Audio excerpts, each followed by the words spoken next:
Ahoj všichni, to, co držím v ruce, je produkt, o kterém se dneska společně budeme bavit. Jedná se o čistící sadu od společnosti Real Avid, která konkrétně a jedině slouží na zbraně typu AR-15, takže jdeme na to.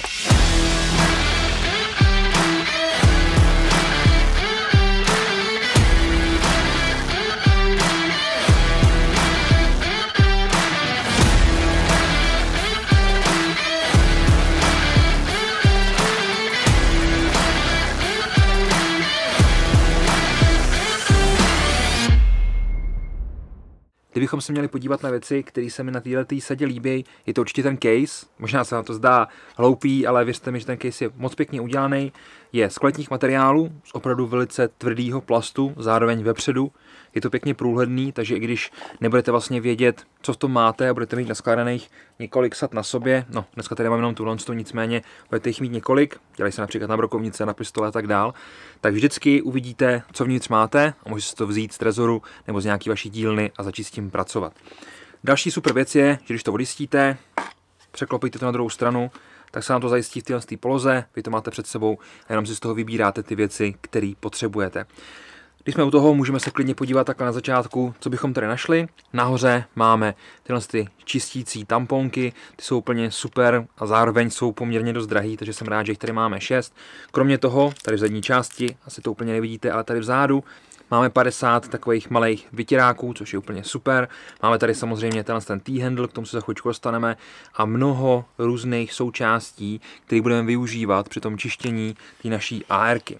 Tak, já to začnu postupně tahat, aby jsme viděli, co tady máme. Nahoře například máme takovejhle malej tool. Ten tool je super, jelikož je to taková víceméně vlaječka do nábojové komory, aby bylo vidět, že ta zbraň je vybitá v bezpečném stavu.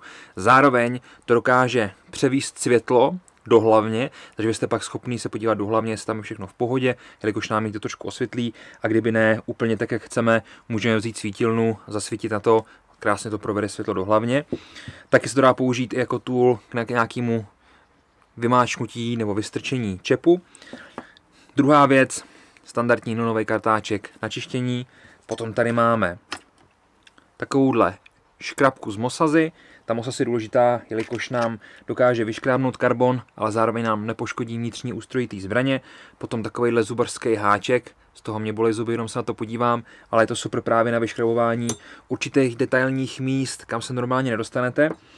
Pak tady máme kartáček na hlaveň, tedy na 223, a potom tady máme kartáček na nábojovou komoru, který funguje naprosto parádně.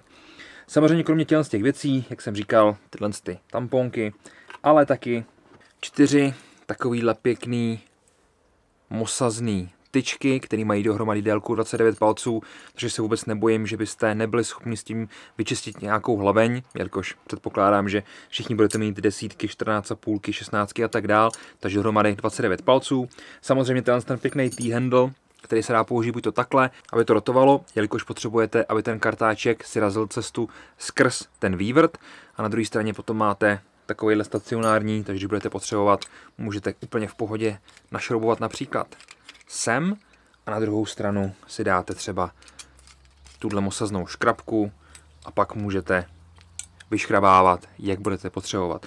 Líbí se mi ta modularita, vy si vlastně můžete úplně v pohodě na tohleto téčko dávat jak tyčinky samotný,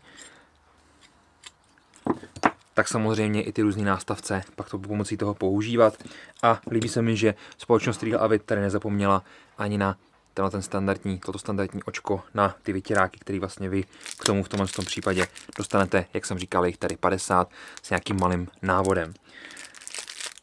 Co se mi líbí, na konci celého čištění všechno jenom zacvaknete zpátky do sebe, kompletně to omyvatelný, všechno má svoji pozici a můžete to uložit zase zpátky do trezoru, do nějaké vaší dílenské místnosti, do čehokoliv takového, co používáte. Přátelé, děkuji moc za pozornost, mějte se krásně a u dalšího videa se na vás budu těšit, takže ahoj.